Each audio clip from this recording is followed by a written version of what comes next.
Question number 1 is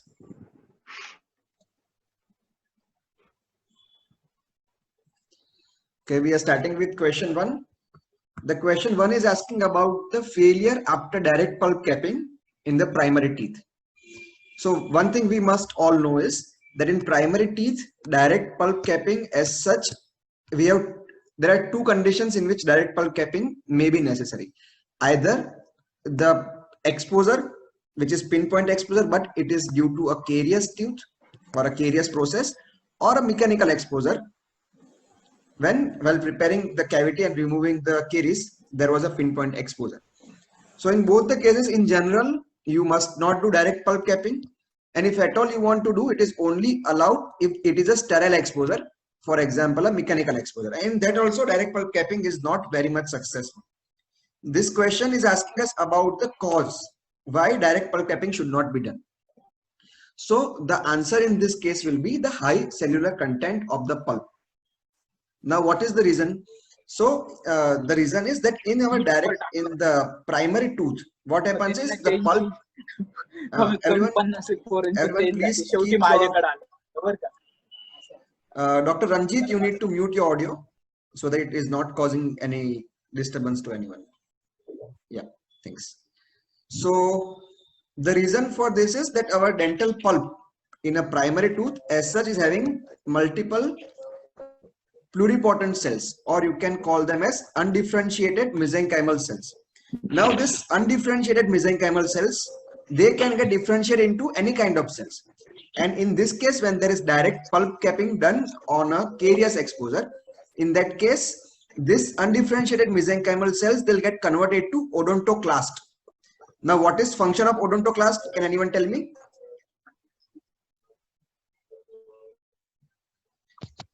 Bone resorption. Resorption of bone. Odontoclasts will cause resorption of the dentine or of the tooth from inside, and there is chances that they may cause internal resorption of the tooth. So what will happen is, as you can see in this first image, when was this carious exposure in this particular tooth over here, and this everyone please keep your audio mute so it is not causing problem to anyone.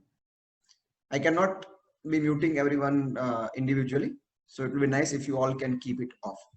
So in this direct pulpal this pulpal exposure, as you can see in this first image, what has happened is this carious process has taken place, and because of this, this case was treated as with the direct pulp capping, as you can see here.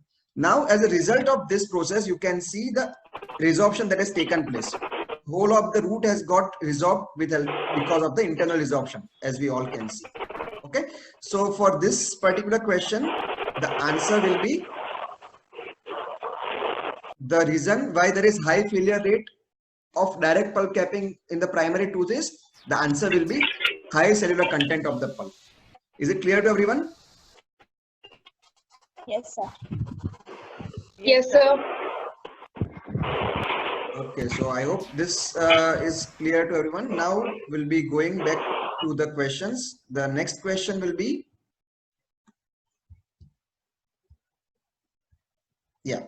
now this question is asking about a 12-year-old child who has suffered from trauma and the tooth has got avulsed.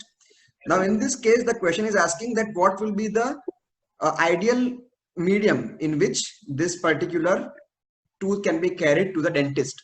So in this case, what will be the answer? Can anyone tell me the answer? Buccal vestibule. Milk. Buccal vestibule. Milk. Okay, Milk. so everyone is confused between the buccal vestibule. Buccal vestibule. A. Buccal vestibule. Milk.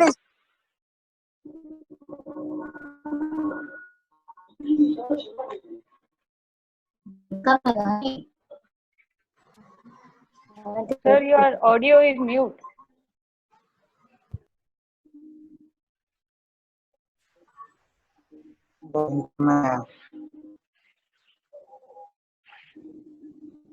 Okay, can everyone hear me now?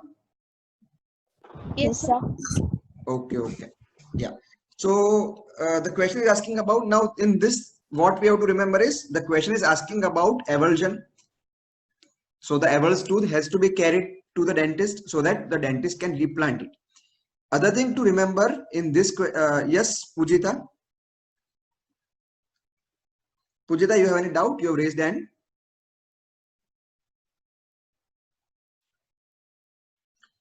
Okay, I guess it was by mistake. So this tooth is avulsed. The child's age is 12 years. Now, according to this literature, what is the best medium to carry the tooth to the dentist? So we have two type of mediums.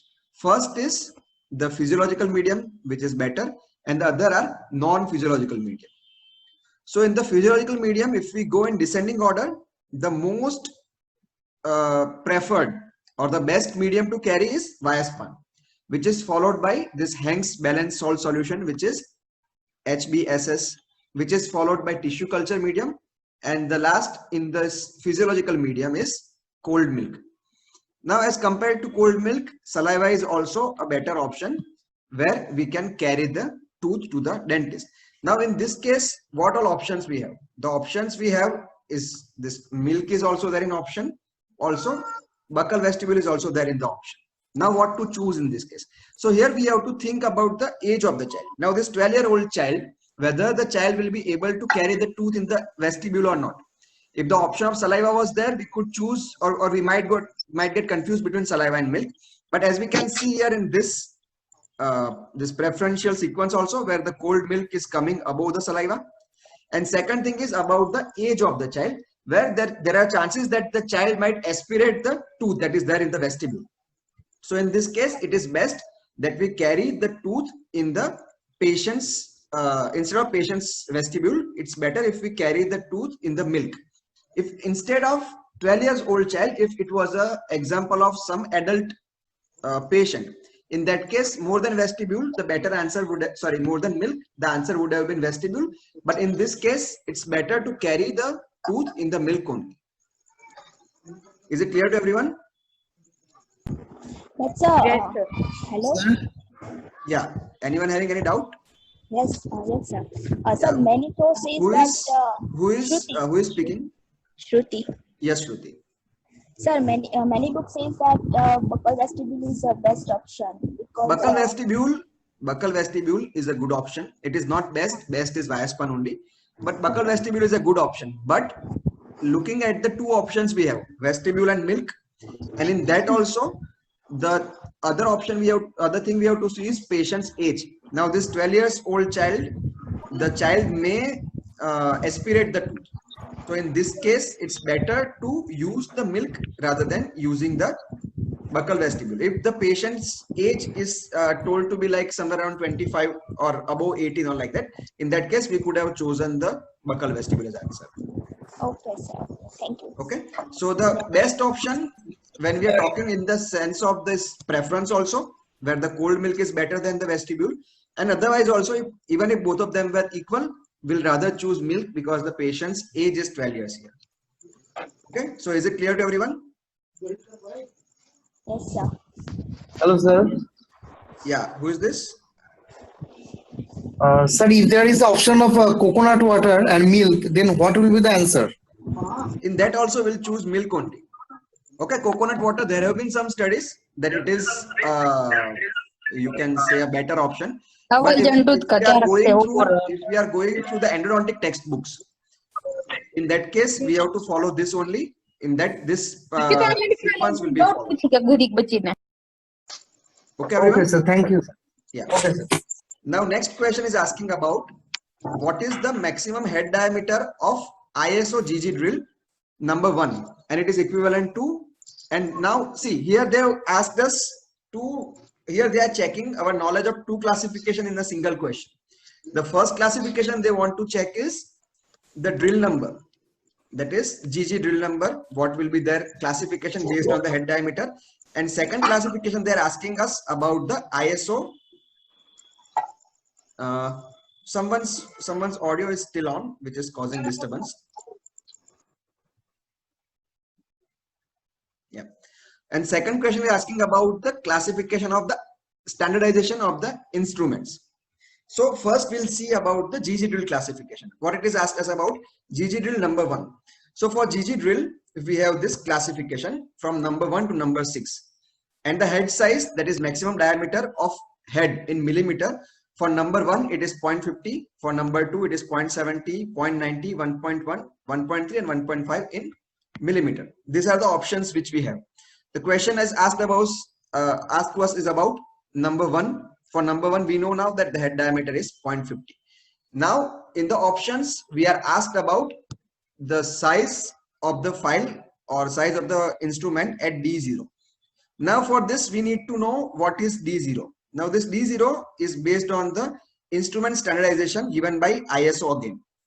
And in this case, what we can see here, this is the standardization given by ISO, where the diameter of the head at the tip at this particular point is D0. And at the 16 millimeter, the size is, the head diameter is D16. So we are asked about D0, and based on this, there are different number of files that are given to us, that the number 6 to 80, and for each they have given diameter at tip. This at tip is D0 for us. Now we have to talk about number 50, because number 50 is D0 is 0.50. So here the answer will be number 50 at D0 will be the size of head diameter of GG drill number 1. So is this clear to everyone? Yes, sir. Yes, sir. Okay. Now next question. Today only I guess someone had posted on one of our Crack 2021 group, which is asking about the swelling of mandible. So swelling is there, which is visible on this radiograph. The second thing is about the aspiration which is done, which led to appearance of blood. So swelling is there. First thing. Second thing is on aspiration, what we found? We found blood. And this is the occlusal radiograph that we have here. Now this radiograph is not very much clear in the image you had posted, but still you can see sunburst kind of appearance in this. And when we have blood collected from the swelling and a sunburst appearance, both of this gives us to a particular diagnosis. If you know that, well and good. Otherwise, you can have, when we have these 4 options, we can easily exclude Brown's tumor and osteosarcoma, because both of them will not give blood on aspiration. So we are left with the aneurysmal bone cyst and the central hemangioma. And the aneurysmal bone cyst as such has appearance of soap bubble on the radiograph. And the sunburst appearance as such is seen with the hemangioma. So here we can go with the answer as C, central hemangioma. Is it clear to everyone? Yes, sir. Okay. Now the next question is about the Sternberg's canal. Now the question is asking that which of the following is not true, or all of the following about the Sternberg's canal are true except. And the option is that the Sternberg's canal, option A, says it is located anteromedial to foramen rotundum. Option B is talking that it is present posterolateral to foramen rotundum. Option C is saying that it represents persistent craniopharyngeal canal. And D is saying it causes intrasphenoidal meningosis. Now, if this kind of question comes, easily we can exclude these 2 options, because it has to be based on option 1 and option 2. Because at same time, this foramen cannot be present anteromedial also and posterolateral also. So we can exclude the option C and D, and we have to choose from A and B. Now remember, this Sternberg's canal is actually present anteromedial to the foramen rotundum, which represents a persistent craniopharyngeal canal, that is option C. Now can anyone tell me what structure passes through the foramen rotundum?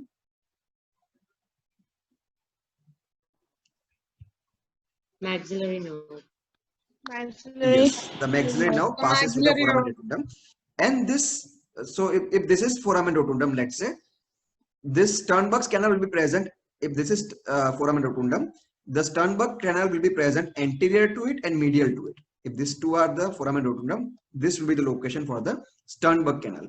And as we can see here, the Sternberg canal that is present on the lateral wall of the sphenoid is associated with lateral spontaneous CSF leaks, which is also, we can call it as encephaloceles, which is reported in 4% of the adults, and it doesn't correspond to a typical lateral this encephalosus. So remember about this Sternberg's canal. You can also be asked about this question, that which of the following is associated with spontaneous CSF leaks. So in that case also the answer will be Sternberg canal only. Okay, is it clear to everyone? Yes, sir. Yes, sir. Okay, so that will be all for this today's session. We'll Sir? see more of you join our next session. Hello, sir. Yes, who is this? Sir, this is Indrani.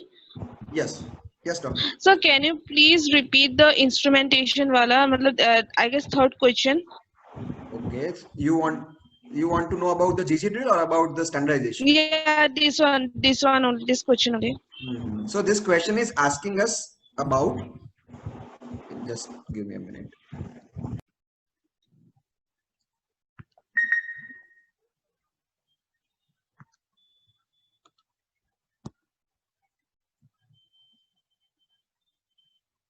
This question is asking us about two things. One is our classification of GG drill based on the head size, and we have to correspond it along with the size of this normal hand files. Let's say hand files or any rotary files. For that also we have numbers. The D0, D1 are the numbers or the classification given by the ISO. So in the question it has given the head diameter of the ISO GG drill number 1 is equivalent to D0 of which of the following files. So we need to know classification of the GG drill. Now, can anyone tell me the use of GG drill?